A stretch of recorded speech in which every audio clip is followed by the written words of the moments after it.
Page of wands, night of pentacles, okay, strength, night of wands, moon, S of pentacles. In bottom में आया है three of wands. इसमें बता दूं कि ये वीक आपका स्टार्टिंग में तो आपको लगेगा कि बहुत ज्यादा स्लो मोशन में स्टार्ट हो रहा है। मे बी आप जो भी काम करने जाएं तो उसमें थोड़ा सा स्टक हो जाए। स्टक नहीं बोलूंगी मैं एक्चुअली इसको, मीन्स मूवमेंट बहुत स्लो तरीके से हो रहा है। अगर आप कोई काम भी करने जा रहे हो ना तो उसमें टाइम लग सकता है। अगर आप किसी से कम्युनिकेशन करने के लिए जा रहे हो तो मे बी वो पर्सन आपको अवेलेबल ना मिले, है ना, तो थोड़ा सा डिले हो सकता है काम में। स्टक नहीं बोलूंगी मैं इस चीज को, ओके। लेकिन ना आप इस वीक में मुझे स्ट्रेंथ बनाए हुए दिख रहे हो, मीन्स ठीक है, इट्स ओके। अगर कोई प्रॉब्लम चल रही है, अगर कोई सिचुएशन अभी थोड़ी सी डिले चल रही है, तो आप यही मेंटालिटी रखना, यही सोचना कि जो होता है अच्छे के लिए ही होता है। कई बार क्या रहता है कि अगर कोई काम आप करने गए, उस टाइम पे वो आपका काम नहीं हुआ और बाई चांस थोड़ी देर बाद हो गया, तो वो ज्यादा अच्छे से हो जाएगा, है ना। तो वही चीज है कि आप थोड़ा सा पेशेंस रखिएगा इस वीक में, ठीक है। लेकिन आप एक चीज नोटिस करोगे, वीक की स्टार्टिंग तो जरूर थोड़ी सी स्लो तरीके से हो रही है, लेकिन मिड तक आते आते आपके फटाफट से काम बनने लगेंगे। मीन्स आप जो भी काम करने चाहोगे ना, सारी चीजें आपको इजीली अवेलेबल होती जाएंगी, ओके। अगर आप एजुकेशन में भी देखें तो अगर आप पढ़ाई भी करना स्टार्ट कर रहे हो ना, या किसी भी चीज की प्रिपरेशन कर रहे हो, तो स्टार्टिंग ऑफ द वीक आपको थोड़ा सा मीन्स आपका माइंड डाइवर्ट हो सकता है, मे बी कंसंट्रेशन लूज हो सकता है। लेकिन ना आप अपने इंट्यूशन की वजह से, आप अपने स्ट्रेंथ की वजह से वापस से अपने मोड में आ जाओगे, कंसंट्रेशन बना पाओगे। या आप जॉब करते हैं तो जॉब में स्टार्टिंग में आप देख सकते हो कि आपका, ऐसा तो खैर होता ही है कि मंडे को जॉब में किसी का मन ही नहीं लगता है, क्योंकि फिर ये फील आता है ना कि मंडे से लेके सैटरडे तक काम ही करना है ना। तो स्टार्टिंग ऑफ द वीक में आपके थोड़े से थॉट्स इस टाइप के रह सकते हैं, लेकिन मिड तक आते आते ना आप एक एनर्जेटिक मोड में रहने वाले हो। मीन्स आप जो काम को करोगे वो एक अलग ही डायरेक्शन में जाएगा और उसको आपको अप्रिशिएशन भी मिलेगा, क्योंकि यहाँ पे आया है एस ऑफ पेंटिकल्स। तो आप जो भी करने जा रहे हो तो उसमें आप अपना 100% दीजिए, आपकी रिकॉग्नाइजेशन, आपको अप्रिसिएशन बिल्कुल मिलेगा। जिस चीज का आप काफी टाइम से वेट कर रहे थे, मे बी ये कोई अपॉर्चुनिटी हो सकती है, या किसी पर्सन के साइड से कम्युनिकेशन हो सकता है, या आपकी लाइफ में कोई स्टक सिचुएशन चल रही होगी किसी भी फील्ड से रिलेटेड, तो वो वर्कआउट हो सकती है, ठीक है। और आप ना काफी टाइम से ना थिंकिंग मोड में भी चल रहे थे। इस मून कार्ड के साथ मुझे दिख रहा है कि आप बहुत टाइम से सोच रहे हैं कि आपके काम क्यों नहीं बन रहे हैं, या आप किसी जॉब अप्लाई करते हैं जॉब के लिए, तो मे बी वहां से आपको रिस्पॉन्स जो है पॉजिटिव नहीं मिलता, या आप करियर में भी कुछ ट्राई करते तो वहां पे रिस्पॉन्स पॉजिटिव नहीं मिलता, या आपके पार्टनर ही आपको अच्छे से रिस्पॉन्स नहीं दे रहे हैं, ठीक है। तो आप जितनी भी प्रॉब्लम्स चीजें चल रही है ना, वो सारी रिजॉल्व होते हुए इस वीक में मुझे नजर आ रही है। रिजॉल्व का तो मैं स्टार्टिंग में आपको बता ही चुकी हूं कि स्टार्टिंग में आपको फील हो सकता है कि थोड़ी सी चीजें डिले हो रही हैं, बट वीक के एंड तक आप एक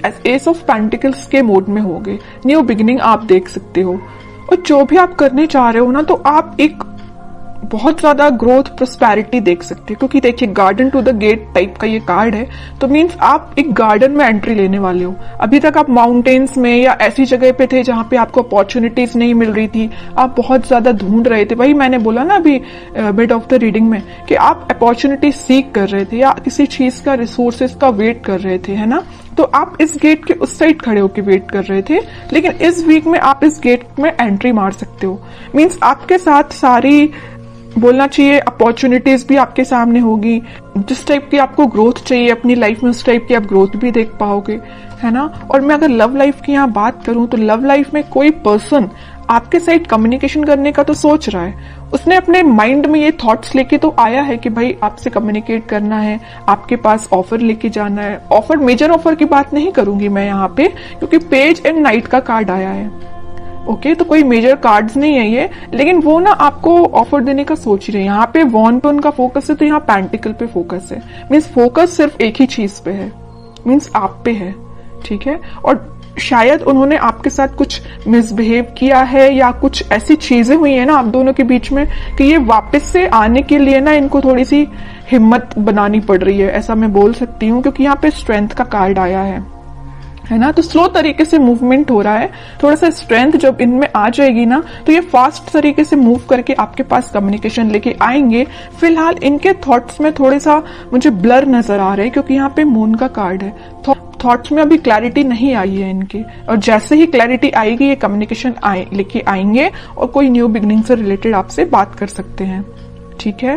और आपके पार्टनर मुझे लग रहा है कहीं मीन्स कोस्टल एरिया से रिलेटेड कोई जगह पे रहते हैं, या आप रहते हो कोस्टल एरिया की जगहों पे, या आपके पार्टनर रहते हैं, है ना।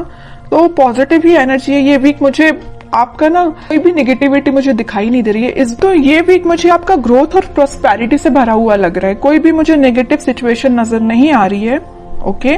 बस मून कार्ड के साथ मैं आपको एक अलर्ट देना चाहूंगी, अगर आपके माइंड में कोई नेगेटिव थॉट आते हैं ना तो उनको मीन्स ज्यादा प्रायोरिटी नहीं देना है, वह तुरंत मूव ऑन करना है, तुरंत थॉट को चेंज करना है, ठीक है आपके लिए। और मैं एक कार्ड निकालना चाहूंगी एज अ गाइडेंस, क्या निकल के आता है और क्या फॉलो करना है आपको।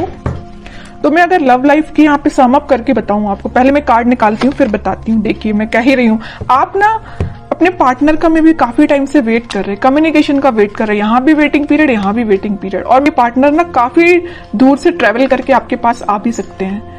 कुछ लोग मुझे यहाँ पे फॉरेन विजिट पे भी जा रहे हैं, ऐसा भी कुछ लग रहा है। तो अगर आपका प्लानिंग ऐसी बन रही है तो आप बिल्कुल जा सकते हैं। अब कुछ हैंड रिटन मैसेज देखते हैं आपको क्या निकल के आता है इस वीक के लिए। Marriage, okay. तो मैं कह रही हूँ ना, तो कुछ तो भी मैरिज से रिलेटेड या कुछ आप देख रहे होंगे ना, अपने पार्टनर के साइड से कम्युनिकेशन या रिकंसिलेशन से रिलेटेड देख रहे होंगे। तो इस वीक में आप कुछ, मैं ज्यादा एकदम मैरिज की बात नहीं करूंगी, लेकिन इस टॉपिक से रिलेटेड डिस्कशन हो सकता है, ठीक है। कोई मेजर डिस्कशन की बात नहीं करूंगी, लेकिन छोटा मोटा कोई तो भी डिस्कशन होती हुई मुझे दिख रहा है इस वीक में। Expect miracles, nothing is impossible, okay. बहुत ही प्यारा मैसेज आया है आपके लिए। जैसा आप सोचोगे ना वैसे ही चीजें होती हैं, बस यही चीज है आपके थॉट्स पे। जैसे मैंने अभी जस्ट आपको एक अलर्ट दिया था ना मून कार्ड के साथ कि नेगेटिव थॉट लेके नहीं आना है, इसमें वैसा ही मैसेज निकल के आया, नथिंग इज इम्पॉसिबल, ठीक है। तो नेगेटिव थॉट आता भी है ना तो आपको यही एफर्मेशंस आप यूज कर सकते हैं, ठीक है। लास्ट कार्ड देखते हैं, रिन्यूअल मीन्स कोई भी चीज अभी तक जो स्टक चल रही थी या ये रिकवरी अपने आप ही निकल के आया, मैं इसको निकाल नहीं रही थी एक्चुअली कार्ड। तो ये शायद यूनिवर्स आपको बताना चाह रहे हैं, अगर कोई हेल्थ प्रॉब्लम से यहाँ पे डील कर रहे होंगे ना, कोई आपकी हेल्थ से रिलेटेड प्रॉब्लम चल रही होगी, आपके फैमिली मेंबर में किसी की हेल्थ सही नहीं चल रही होगी, तो वो रिकवरी हो सकती है उसमें। और कोई चीज अभी तक डिले हो रही थी या स्टक हो गई तो वो वापस से रिन्यू भी हो सकती है।